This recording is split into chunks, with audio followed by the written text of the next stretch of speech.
Hello, welcome to round 8.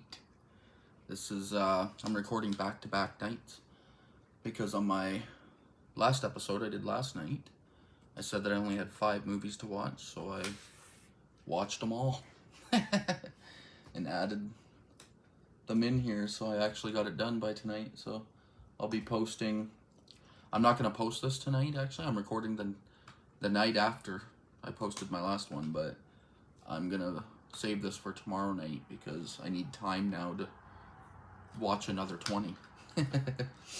So my next one probably won't be up till the weekend, I'm guessing. But I wanted to get halfway through. I was excited to hit the halfway mark. Halfway to my top 16. So, without further ado, I'm going to throw in my contestants for this episode. First up here, we have A Fistful of Dollars, which I teased at the end of my last episode. At the end of every episode, I'm going to give you one title that's going to be in my next episode, just for fun. Next up, we have 101 Dalmatians, the Disney classic. The Ritual Killer.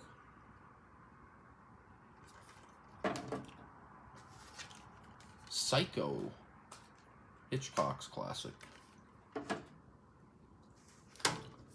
Freelance.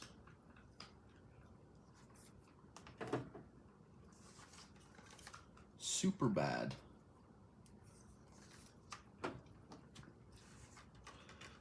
Dream Scenario.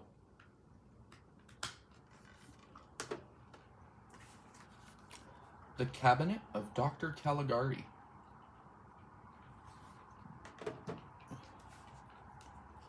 The Pope's Exorcist.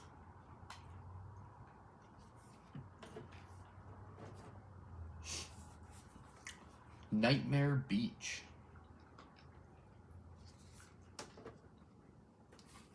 This is a 4-pack from the WB Archive collection.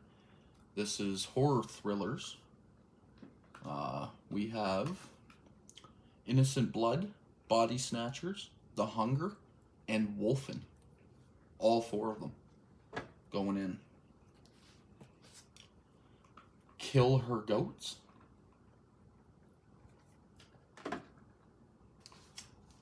Ride On.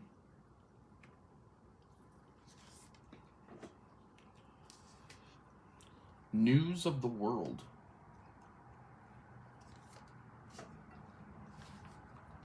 Freaky.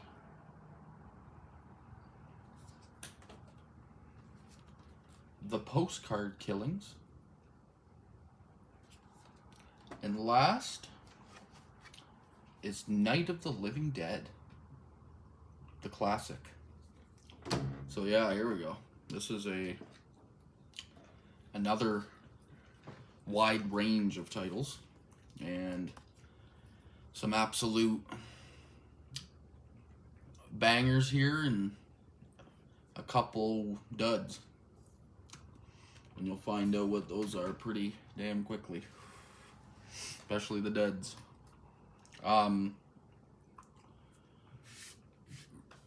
This one is a tough one. Like it's a good battle here. As per usual, I have them all written down. So I'm just gonna jump right into it. I'm trying to get these episodes down to like 50 minutes. A little under an hour. But whatever, doesn't really matter. So at number 20, I'm going to get this steelbook out of the way immediately, and that's Kill Her Goats. Beautiful steelbook here, I'll give it that. Really nice release. Comes with a bunch of art cards from the movie, 4K, and the Blu-ray. So expectations were kind of high on this one, actually. I was thinking I was getting myself into a pretty cool slasher. Kane Hodder is playing the slasher in this.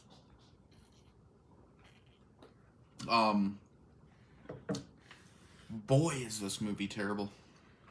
The opening scene is not great, but it's it's decent. It's like, oh, okay, this is gonna be like a D movie slasher.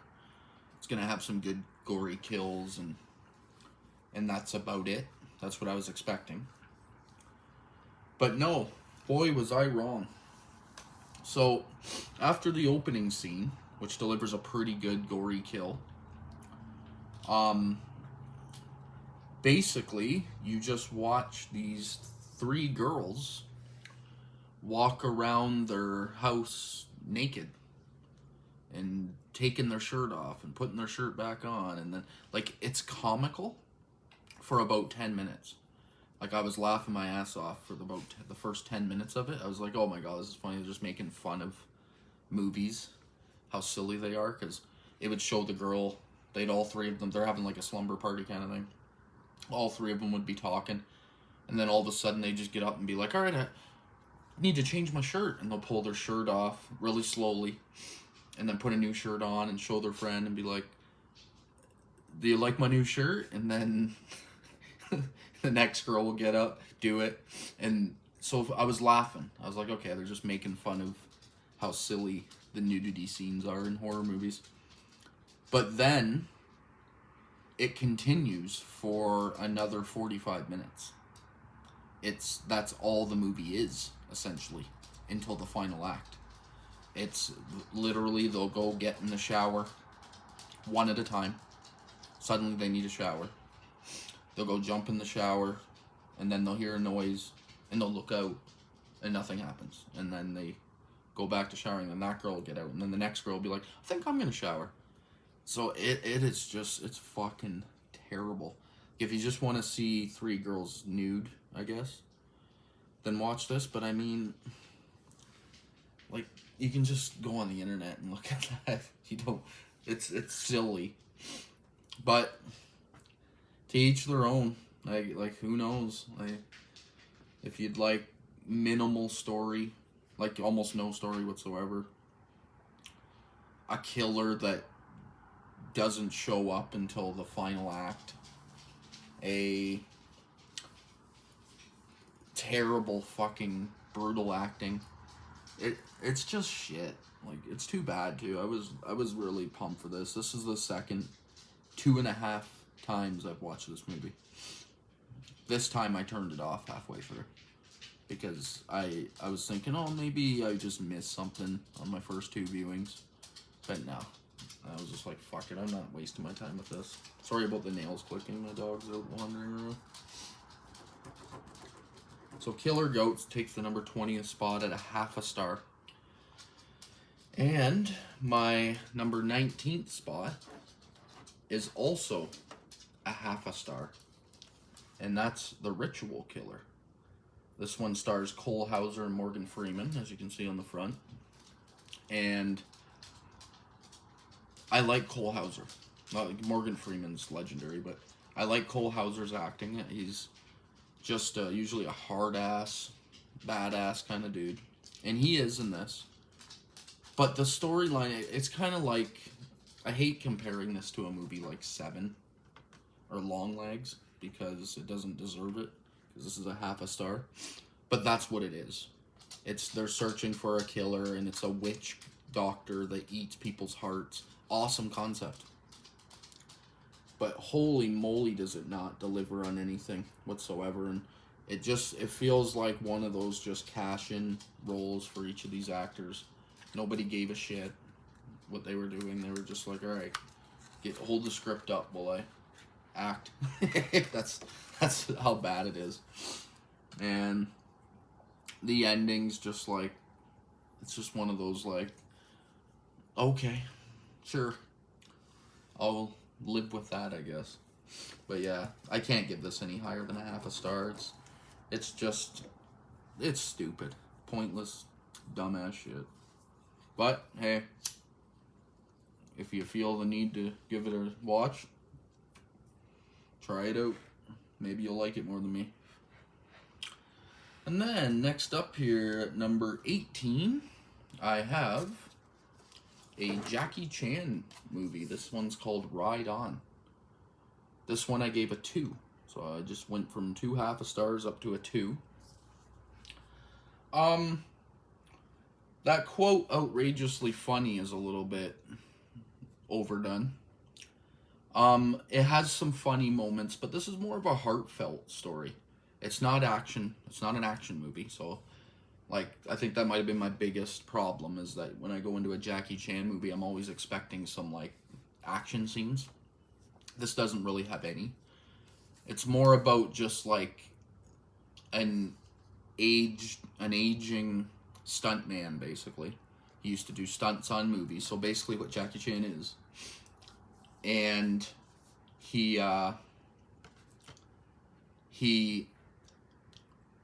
keeps getting visits from his daughter and his niece, and basically it's just showing how sad his life's become, and it becomes like a love drama where he's slowly finding a reason to live again, kind of thing.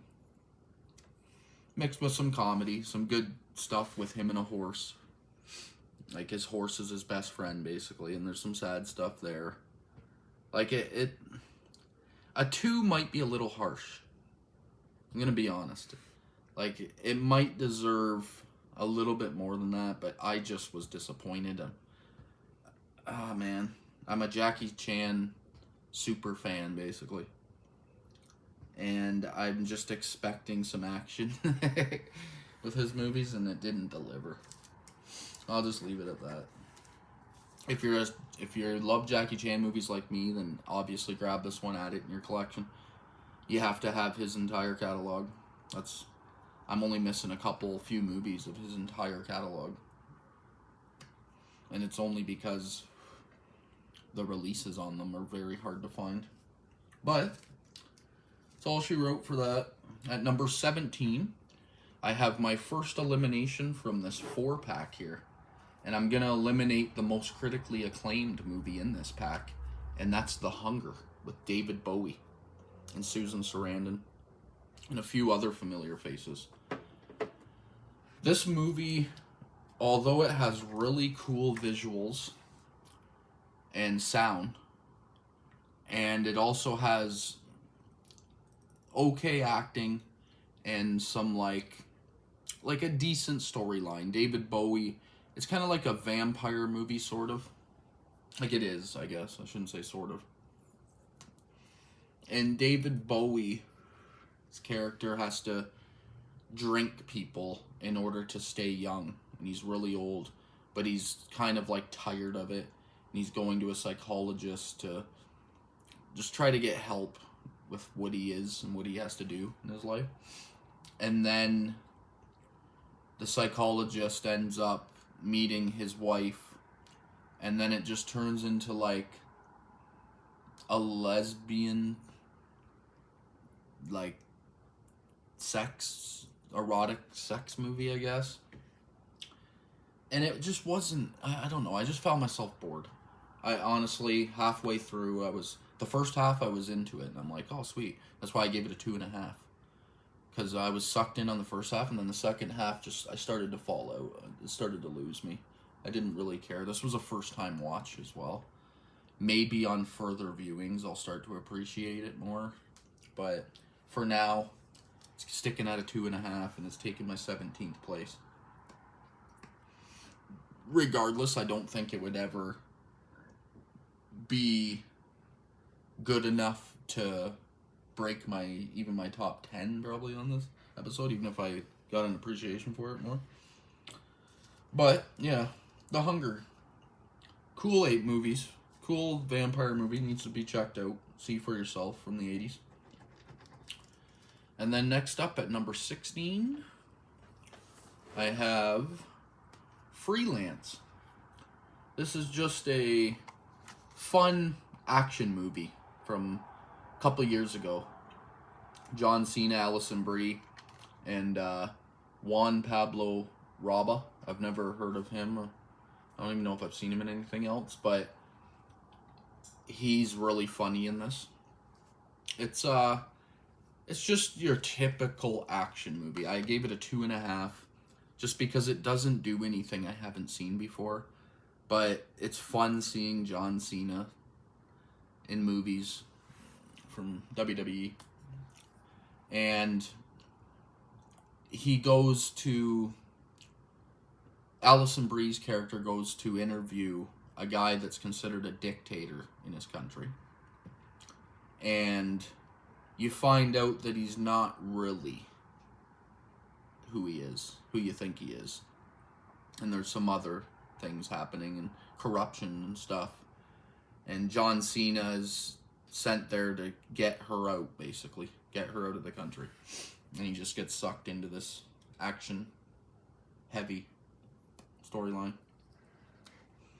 But yeah, if you want to just have some fun. It says it's from the director of Taken. Who's that? Pierre Morel. Alright. But yeah, Freelance. Check it out if you just want to have fun for an hour and a half and watch some action. Some John Cena action. And then next up at number 15, I'm eliminating my second movie from this 4-pack, and this one's Wolfen. Right here.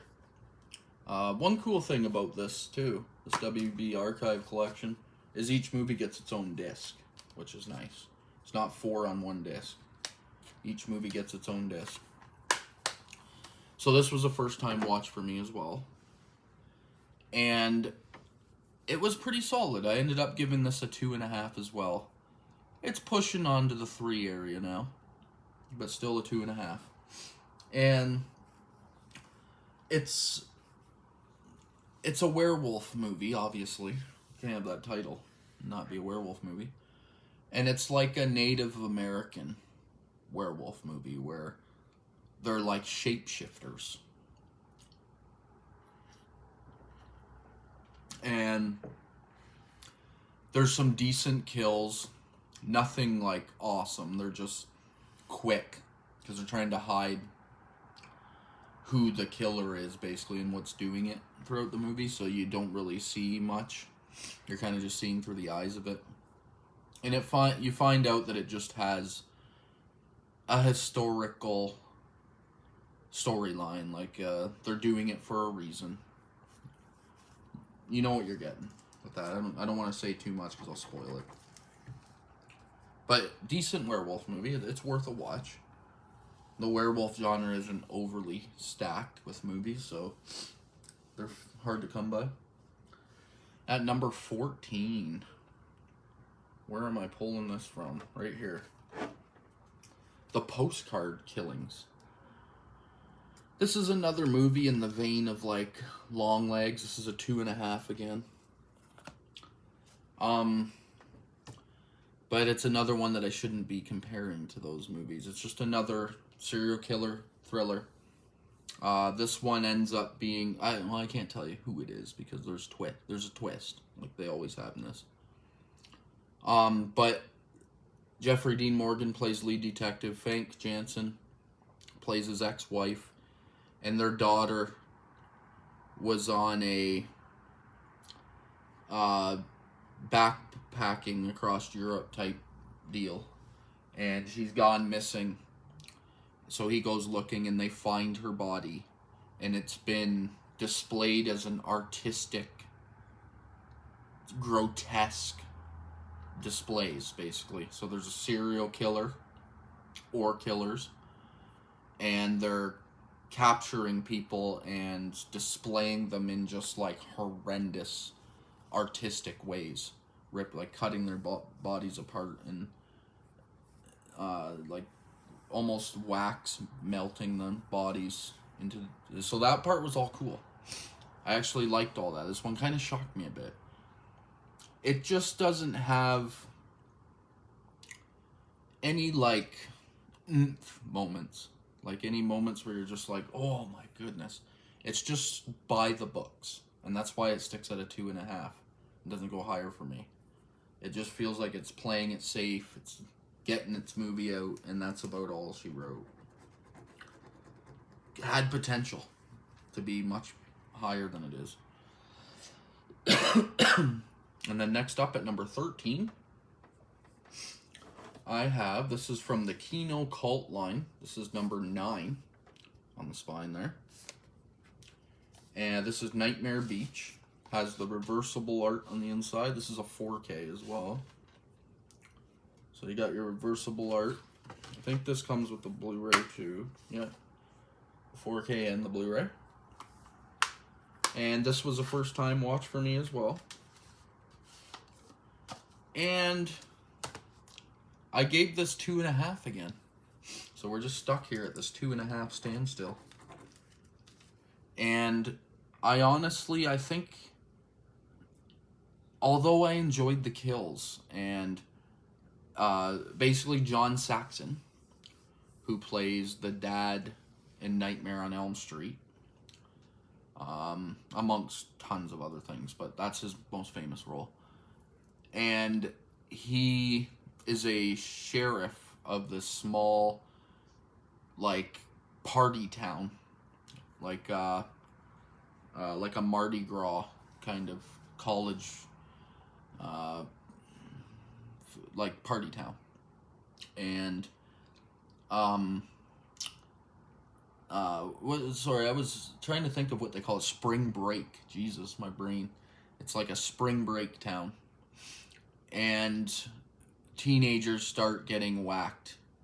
And there's a local, like, biker gang that's basically taking all the blame for the killings. And it's a guy on a motorcycle that's going around, and he just has an obsession with electrocuting people's heads, because that pretty much every kill in this movie is a different way of him electrocuting someone's head, but in all different manners. And they're pretty cool. I enjoyed that part. And this guy and his best friend go there, and his best friend ends up being one of the victims. So this guy ends up meeting the waitress at a bar, the bartender, and they befriend each other, and then they help each other because one of her family members has gone missing and was killed as well. So you end up, it's just like a who's the killer, typical slasher. And to be honest, I kind of knew who the killer was. And that's why it only got a 2.5. I kind of figured it out pretty early. And I was just like, okay, this feels obvious. But the ride to get there was still decent enough for it to get a 2.5. Kino Cult number 9. Getting close to owning this entire line, so there'll probably be at least one of them in like every episode going forward for a while, because I haven't seen a lot of the movies, so I'm watching them all. But yeah, check it out. Definitely a worthy addition to any collection. At number 12, I'm eliminating News of the World. This is a very long. This is like 2.5 hours. It's a Western where Tom Hanks plays a guy that brings the news from Western town to Western town. And it's basically kind of just like how the news is even spread back then. So he just goes to town and he tells everything that's happening in different parts of the United States. And then he moves on to the next town. And he runs into this girl's storyline. And hers is that her family's been brutalized. And you don't know who did it or why or anything. And that's part of the mystery. I'm not going to reveal that because it's part of the intrigue. I gave this movie a 2.5 again. Some people might think this is higher than that, just because it does feel like it is good movie making. Everything's done very well. Just the setting, the towns, everything's done good. The acting's really good. It's just too long. I found myself getting really fucking bored halfway through. I'm just like, man, but I want to see what happens at the end. So, if you want to see a storyline like that, check it out. I do recommend everything that I give 2.5 and up. I usually recommend adding to your collection, because I am harsh. My scores are pretty harsh. unless something really sucks me in. Like I've said in previous episodes, the way I rank my movies out of 5 stars is the movie starts out at a half a star, and as it goes, I give it a half a star, or I take a half a star away for things, and I just keep going until the movie finishes based on that. So, but anyways, let's knock off my number 11. That is a Nicolas Cage movie called Dream Scenario. Michael Cera is also in this. A couple other familiar faces. I was really looking forward to this. The idea and the trailer sold me really hard, where Nicolas Cage is just kind of like an average Joe. His life's boring. Everything's boring in his life, basically. But then all of a sudden he starts showing up inside everyone in the world's dreams, randomly. And that's when the movie gets really fun. And basically, Nicolas Cage just gets to be Nicolas Caging all over the fucking place in the movie. Like, because he can do whatever he wants, because he's like inside everyone's dreams, right? And then it takes a turn. I gave this a 3, by the way, so we're moved up a half a star now. It takes a turn where it goes to a little bit of an uncomfortable place where girls are starting to fantasize, they're starting to have sex dreams with them, so he starts to try to like fulfill their sexual fantasies. And it gets a little weird. But that's fine. It's a crazy scenario. It's a crazy dream scenario. And it just didn't deliver what I was expecting. Like, I thought this was going to be an easy 4. And it didn't get all the way there. It stopped at a 3. There's some really cool moments of Nicolas Cage inside people's dreams doing. Some of them are creepy. Like, he's just standing in a corner, staring at people. Like, there's some horror elements almost. But then some are really just fucked up and weird. And then it starts having an effect on his life. And I love his acting in this. A huge Nicolas Cage fan, as I've said a million times. Now we're going to crack my top 10. This is a pretty solid top 10. And at number 10, I'm going to be eliminating the third movie from this. And that's Body Snatchers. This is an Invasion of the Body Snatchers from 1978. This is a sequel, I would say, to that. This one takes place on a military base, and everyone the aliens are spreading. If you've seen that movie, they spread, they take over your body, they birth another version of you in their pods. And all the performances are decent here. Meg Tilly, Jennifer Tilly's sister, is in this. There's a bunch of familiar faces, and it's okay. Like, I gave this a 3 again. I just wish it doesn't do anything new. It just feels like a run-of-the-mill sequel to that movie. Like,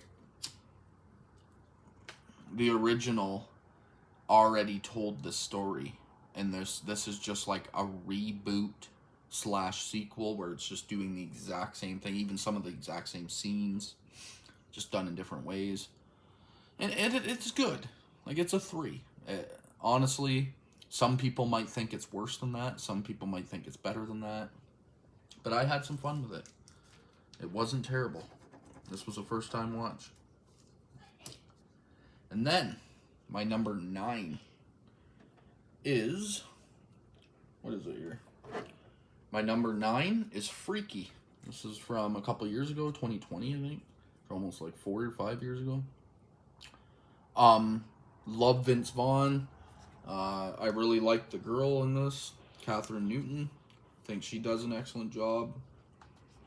Got her start in Supernatural, I believe. I remember her in that show for, like, as a pop-up character here and there.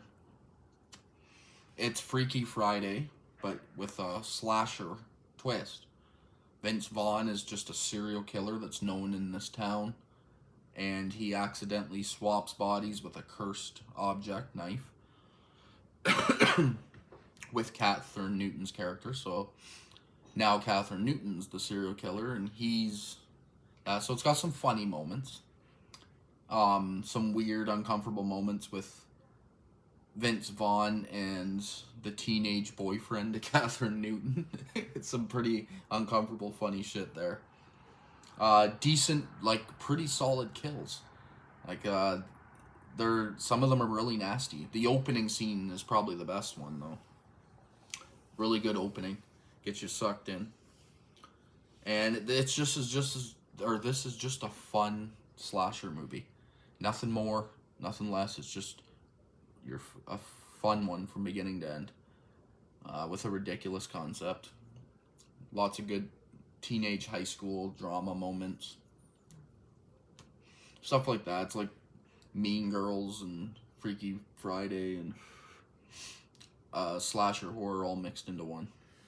If you haven't seen it, pick it up. I think Scream Factory has put out a 4K of this, but I have the Blu-ray with the slipcover. I'm like, I don't need to upgrade to a 4K. It's probably barely even going to look any different than this, because most modern movies, the Blu-rays and 4Ks are pretty damn on par with each other. It's more about older movies being upgraded to 4K is where I'm at when I collect movies. But yeah, anyway, this is a 3.5. Jumping up to 3.5 now. And I think it's a must-see. Vince Vaughn, big awkward dude, and I love him in everything I've seen him in. And then, at number 8, I have the Disney classic, 101 Dalmatians. I loved this movie when I was a kid. Cruella de Vil, just an evil, dog-killing monster. And some of the songs, I can't sing them, or I would, because I think you get flagged for singing anything that's copyrighted. So, but there's some catchy ass tunes, just like most Disney classics. What year did this one come out? This is like 50s or something, right? Maybe 60s. Doesn't say. Disney movies never have the years on the back, but it's a classic. Yeah, it's got 7.1 DTS audio. Like, a lot of these Blu-rays are pretty much as good as the 4K, especially from Disney. They just double dip. But 101 Dalmatians is a classic. It's just if you love dogs, this is an excellent dog movie. Nothing beats this original classic as well. The animation style, it's so loving, inviting, I think. I need to do a deeper dive into the Disney classics and rewatch them all. Because I remember loving this one when I was a kid, and there's so many I just remember loving when I was a kid, and I haven't watched them since I was a kid. And I don't know why, because every time I do watch one, it just brings back those feelings of nostalgia and makes you feel young. And you just see how much heart went into these classics. Like, for a studio that just gave us so many insane classic movies, like I haven't liked what they've been doing for the last 5 years. I think they've really gone downhill and need to get back to hiring good writers and get back on track to giving jobs to people that want to tell good old classic loving stories that touch your heart, basically. 101 Dalmatians is one of those. Cruella de Vil's kidnapping all their dogs, and the dogs and the dog owners of the Dalmatians have to try and get them back from her. And it's not very long, but it's a classic. If you haven't seen it, and if you have seen it but it's been very long, give it a watch. It's such a good movie. 3.5 again. Next up, at my number 7, I'm officially eliminating this Warner Brothers 4-pack. Innocent Blood. This one was the one that I had never heard of, and it shocked me the most. I actually liked it the most on here. I gave it a 3.5. This girl is a vampire, we'll say, / monster,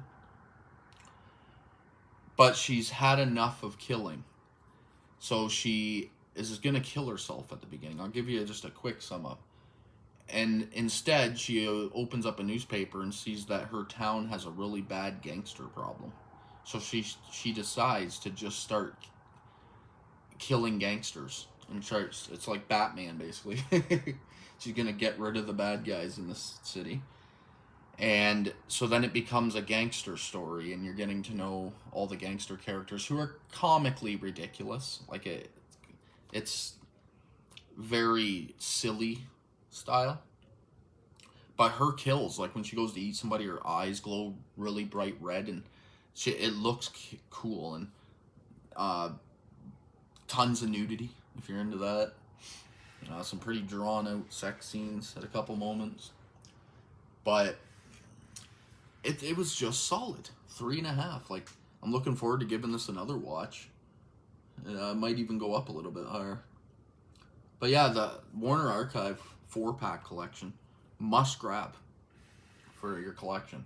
I honestly, like, all 4 of these movies, if you bought them individually, they're all like $20 to $25 each. But you can get all 4 of them in this pack for like $50. So you're saving, like, you're basically paying for 2 and getting the other 2 free. So this is the way to grab them, if you can. But yeah, give that a check out. Innocent Blood. At number 7. At number 6, I'm eliminating from 2023, The Pope's Exorcist. I enjoyed this much more than I thought I would. Sorry, no digitals in this episode. I know a lot of people are just like, oh, it's just another run-of-the-mill Exorcist movie. And it is. It hits all the tropes. I just really had fun with this. I love that they're fighting a king of hell, Asmodeus. I enjoy the backstory of the church that they're at in this movie. I think the little kid that's possessed does a good job. I like everything. Like, who's the name of the actress in this? She's in Alex Esso. She's from oh my god. She's from a bunch of horror movies that I've always thought she was good in all of them. But Russell Crowe, this is Russell Crowe's show, obviously. He's stealing it in here. And I just like the way that they do this, and I enjoy the extra supernatural ending they give you, where a couple actual demons come out from hell, and they have to fight them off. Solid stuff. I really enjoyed it. If you haven't seen Pope's Exorcist, give it a try. Don't just write it off as another shitty Exorcist clone. Like, it's definitely worth your time. This I gave a 4. Bumping up to a 4. Now I'm coming into my top 5 here, and at 5th place. Ooh, now these top 5 is really fucking hard for me. But in 5th place, I am eliminating Night of the Living Dead, the classic here. This is the Criterion Collection 4K. Comes with the 4K and the Blu-ray. And it comes with a great big-ass book. Also comes with a disc of nothing but bonus features. Like, this is the end-all, be-all of this. To be honest, it doesn't really need to be on 4K, but just because it's so old and, like, grindhouse feeling, that you don't really need the 4K, but I mean, this comes with so much extras and stuff that it's worth grabbing just for that alone. Look at the freaking extras here. It's just nuts. 1968, George Romero's classic. I gave this a 4. I really, it's hard judging this movie from a modern standpoint, because we've seen so many zombie movies that are super heavy on the gore and just a lot more fast-paced and stuff. So it's hard judging it from if you've never seen this one, and you've only seen modern movies and you go to watch this, you'll probably think, oh my god, this is old fucking boring shit. But there's so many legendary scenes in this. And Dwayne, what's his name here? Dwayne Jones. Excellent job in the lead here. At a time where casting black men as your leads wasn't very popular, so George Romero pushing some envelopes back in the 60s. And I just love the trapped in a house. Zombies are trying to get in, you're just trapped in a house. The whole movie takes place inside it, you're trying to get out. Has a fucking pretty solid ending. Legendary stuff. Has a solid legendary opening. They're coming to get you, Barbara. In the graveyard scene. By the way, when the guy gets tackled by the zombie and his head falls onto the cement, it's pretty freaking brutal the way that his neck bends back. It's cringy. It's nasty. But yeah, there's so many good scenes in this. Scene in the basement where the daughter comes back to life. The parents refuse to accept what's going on. Great stuff. It's an absolute must-own in your collection. Like, you can't fuck with Night of the Living Dead. It's like, it started this style of zombie. The Horde. It just rips you to shreds. But yeah, grab it. Grab it while it's available. This is the last edition you'll ever need to buy. I also like the way Criterion does their 4Ks. Like, I have quite a few Criterion movies. Lots, actually. And the 4K ones are just a little bit thicker than the Blu-ray ones. Like, you can tell which ones in your collection are 4Ks. They don't say 4K on the spine anywhere. But you can tell which ones are because the case is just a little bit thicker. But yeah. Next up, at number 4, stand up my finalists here.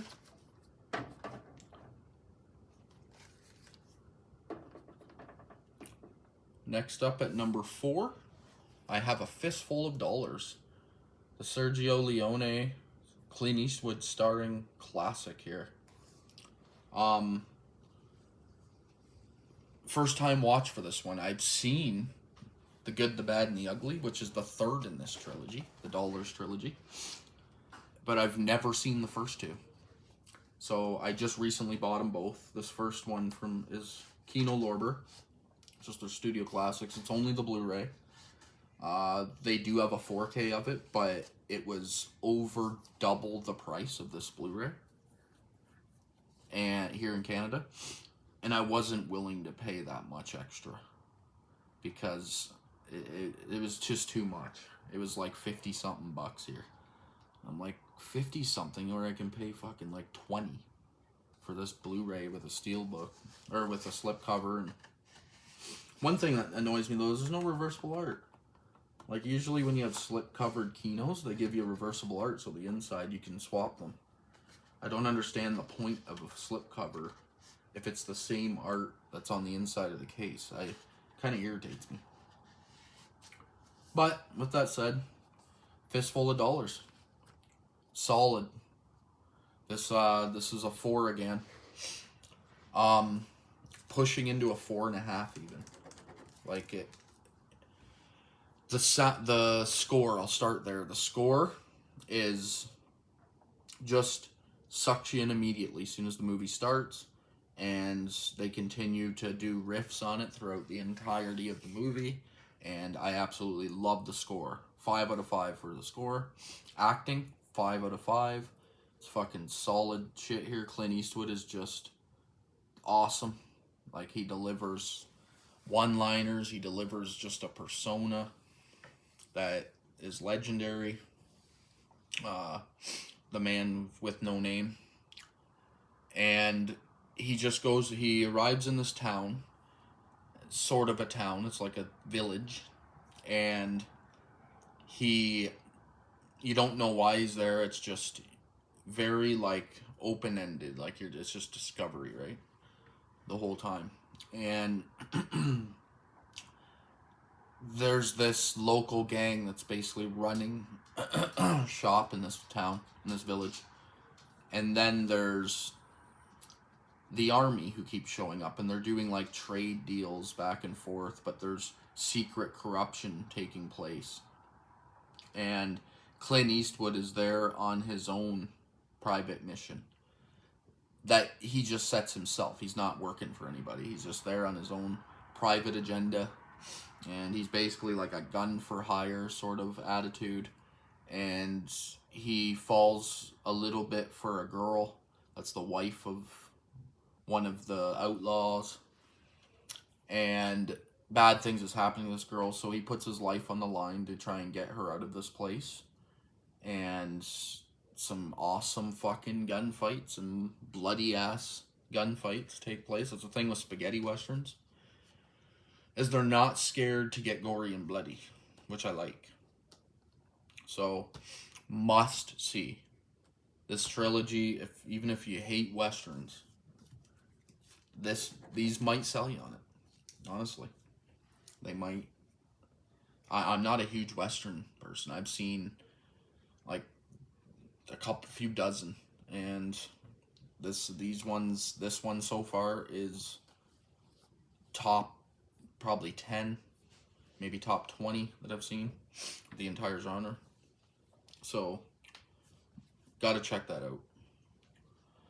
And then, next up here, get my neck a stretch, no back support.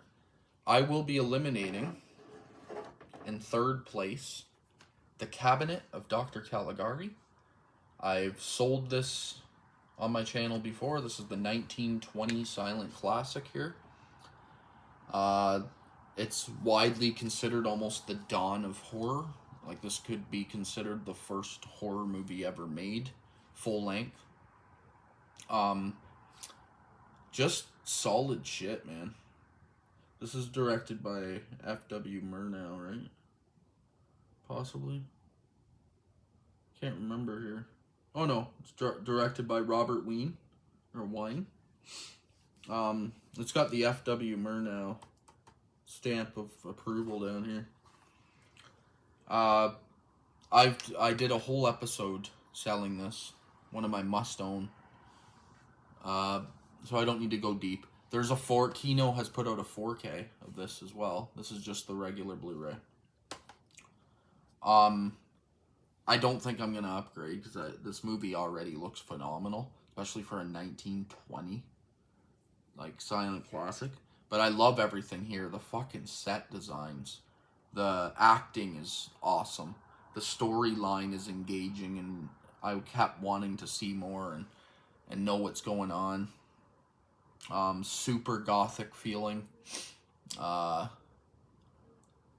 Don't need to sell it much more than that. Like, it's a circus, and he's one of the showcases of this traveling circus guy that opens up the coffin, and he's a dead man that comes back to life. That's what it's being sold as. And there ends up being some pretty awesome twists in the final act that I didn't see coming. I honestly didn't guess the twists on a 1920 movie. Like, it's like, wow. So yeah, 4.5. This pushes towards a 5 for me, but it's a 4.5. Solid shit. Must be seen. Anyone that's never seen it, grab it and just give it a chance. It's freaking good, man. And anybody that knows me and has watched me on anything on YouTube, actually, knows that my number 1 is Psycho. So Superbad is getting eliminated in my second place here. This is a 5 out of 5. One of the greatest comedies ever made. Honestly, I can watch this over and over again, and it's just one of those comedy classics that never gets old. It's fucking, there's so much in here, man. I don't even know where to get started. If you're going to do a deep dive on this movie. From beginning to end. Legendary comedic scenes. Great coming of age brotherhood story between these characters. Seth Rogen's a bit of a douche, but he grows on you. you realize that he's still an okay guy by the end. Michael Cera is just playing his typical innocent character that he was perfect at. McLovin. Like, McLovin. Just fucking, that'll live forever, probably. Like, getting your damn fake ID in and putting McLovin from Hawaii on it. Just absolutely phenomenal. If you haven't seen Superbad and you don't have it in your collection, you gotta grab it. Like, we're talking 5-star movies here. If you're not a collector, a good place to start is by, well, if you want to take my advice, it would be to, my advice on movies, it would be to just buy all my 5 stars movies that I do in these battle royales, because they're all, honestly, they're just perfect movies. There's something for everybody here. And if you weren't a collector and you just wanted to have nothing but the greats, movies I consider to be the greatest of all time, start there. Just go out and buy just the 5-star movies, or yours even, your personal 5-star movies, and that's a good way to start your collection. And just work out from there. If you end up getting every 5-star movie you think, yeah, you could get, then go down to a 4.5 star. Keep spreading. But Superbad, must see, comedy greatness. Probably will never get a comedy like this again in my lifetime, to be honest. Like, comedy kind of died in the 2000s. Everybody started getting offended over everything, so they had to start cutting jokes out. It might be a combination of just no great comedians, up-and-coming comedians. But I haven't seen movies that are on this level of greatness, comedy movies, since the 2000s. Like, you get an odd one here and there that gives you a few laughs, but nothing that's legendary, where it just creates pop culture and lives on. So, Superbad, must own. And then we come to my number 1. Have to give it to Psycho. I think Psycho is one of the greatest films of all time, to be honest. It comes with the Blu-ray and the 4K. I think it's just a masterclass on every single category. Acting, 5 out of 5. Sound, 6 out of 5. Fucking Anthony Perkins, 5 out of 5. Jamie Lee Curtis's mom here, Janet Leigh, frickin' 5 out of 5. Vera Miles is in this. Everything is just perfect. The Killer could be considered the creation of the slasher film. For a lot of people it is. I know there's some others that came out right around this time as well, but I don't find them to be as much of a slasher movie as this. I've seen most of them. Some of them might be coming up in future episodes here, because I've seen some of them recently. And I just really, if you haven't seen Psycho, it's a must-see. Like, it created the most famous horror genre, slashers. Like, everyone loves slashers. There's nobody that likes horror that will say, oh, slashers are shit. Like, no. Slashers are the most widely loved, I think, of horror genre there is. And this is the creation of it. So if you haven't seen it, get your ass out there. Pick up this 4K, because it looks fucking phenomenal on 4K. Doesn't even feel like you're watching a movie that came out in 1960. At some moments, like, the restoration is so awesome. It's these kind of restorations that make 4K worth the price that you're paying for the premium upgrade.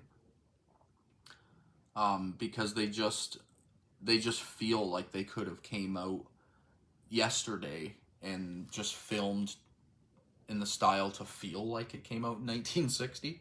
Like, it's that good. And Like, there's just so much in this. I don't need to go into Psycho. Everybody knows the great scenes. The shower scene being one of the most famous kill scenes in cinema history. The twist storyline, I would give anything, honestly.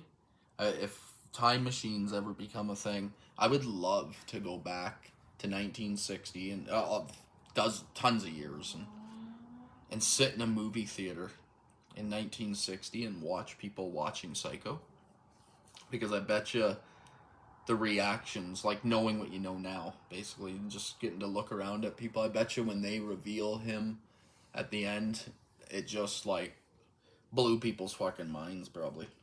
I'd love to be there for that, because we just don't get things like that anymore. Like, we get modern slasher movies, and they've basically just gotten to the point. And I'm not putting them down. I like them.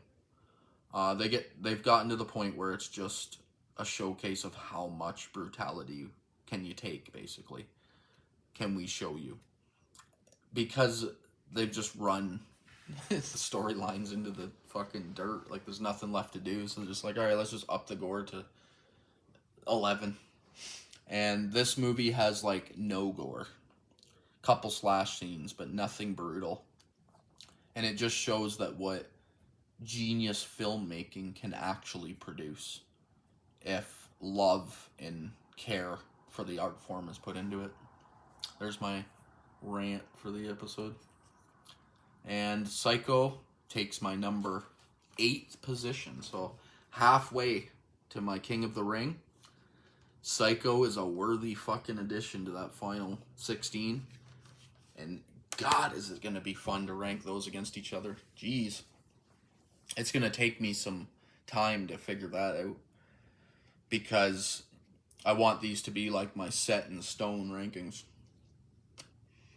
And I'm going to have to really think about that one for a bit and make sure that I'm putting these in the right place and what I actually think. But yeah, thank you for checking out my round 8 Battle Royale. And I'm trying to get them a little bit shorter. That way people stick around for the whole thing, basically. But as I always say, I love comments. I love interactions, suggestions on movies. I'll throw anything and everything into these Battle Royals. Doesn't matter what it is. Which genre, anything.